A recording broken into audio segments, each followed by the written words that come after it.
Patrick Schulte.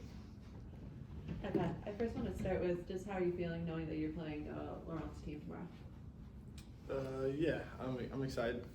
I think more excited just to see him.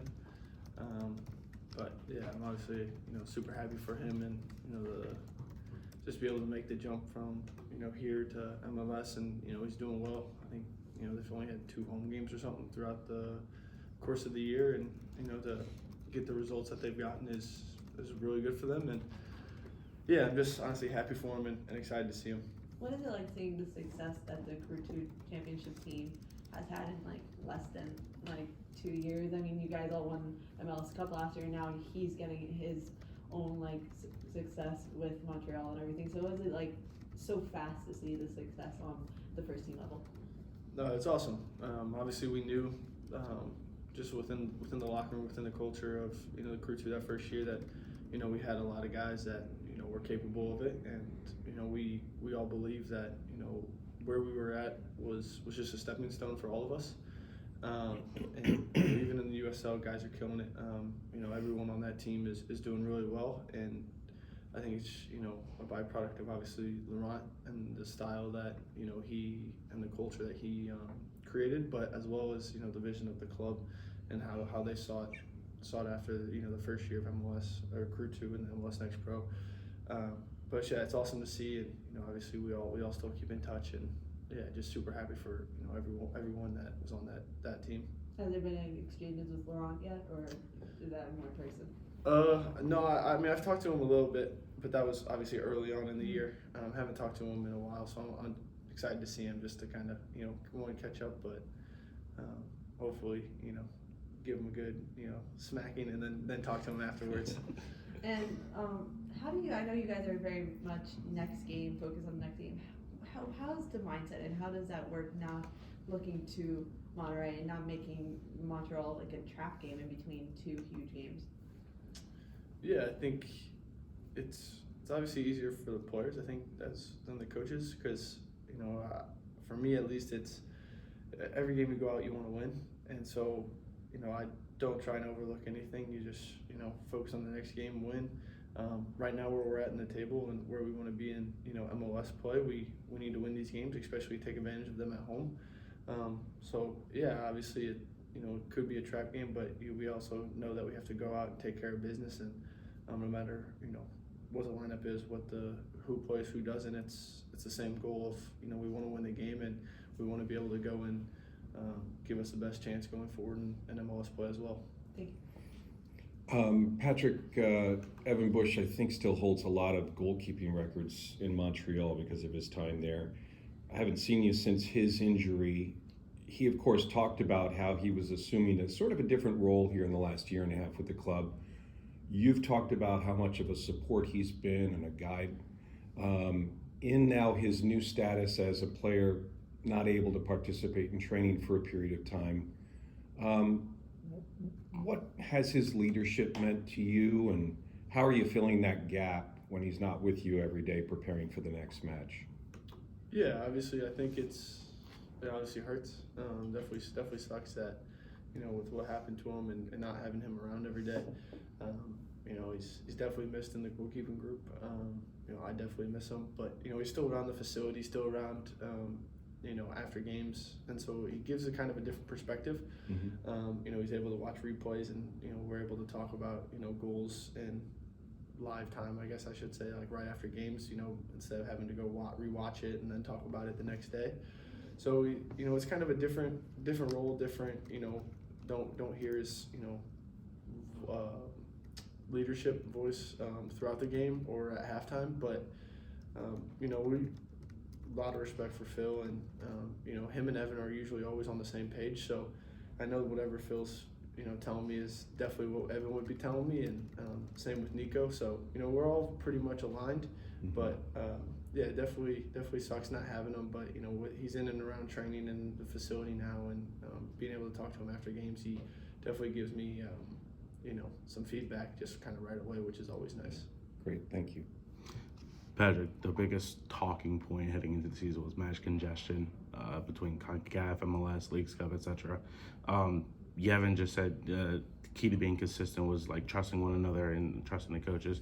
You as a goalkeeper, how have you been able to help your team remain consistent throughout CONCACAF and MLS? Yeah, for me, it just honestly, I hate to say it, but being as consistent for myself as possible, being very honed in on the details for myself and my standpoint.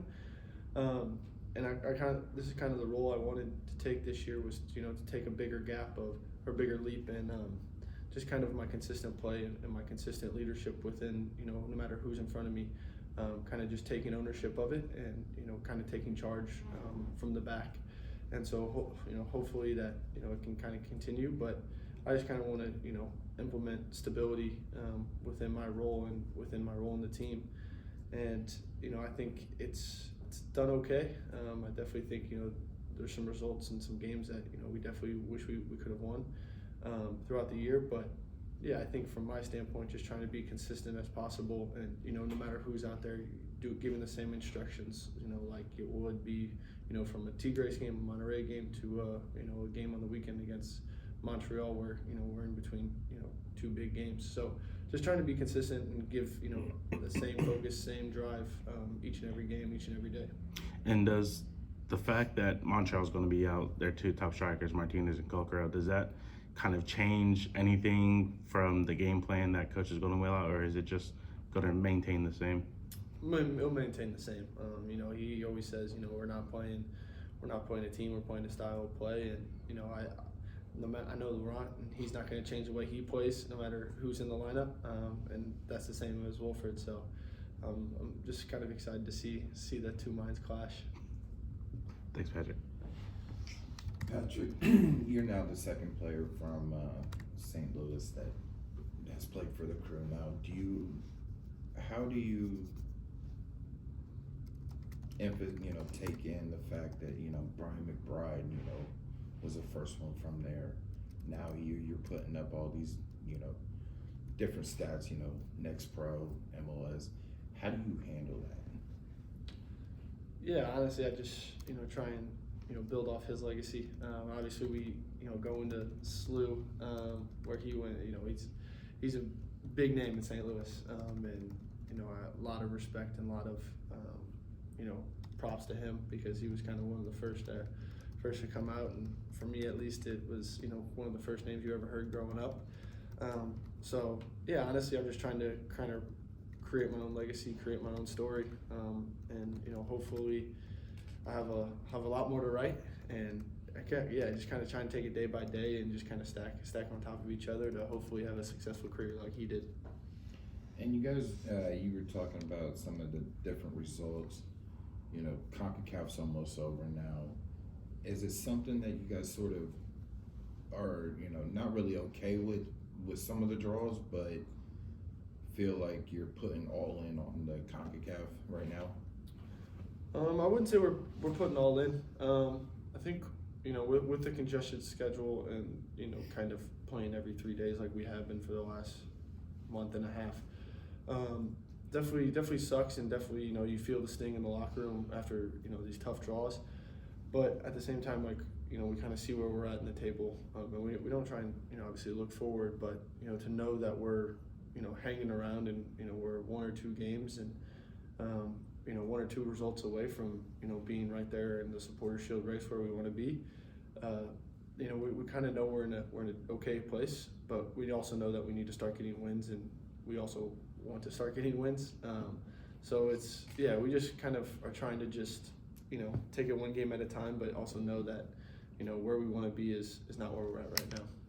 And speaking with Yevon just a few minutes ago, he talks about that sometimes there's like an emptiness out there. How does not like physically, but like the mental aspect, how much does the fans help whenever you guys start to feel drained, going into later parts of the stage?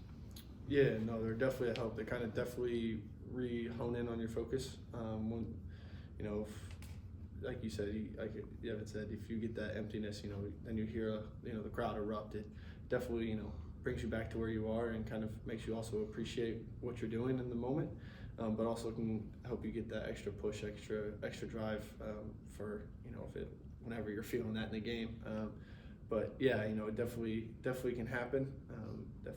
Definitely happened. But you know, the crowd definitely kind of keeps you focused, keeps you locked in, and it's awesome. They were great Wednesday night, and I'm excited for Saturday. Thanks, Coach. Awesome. Nice, thanks, Patrick.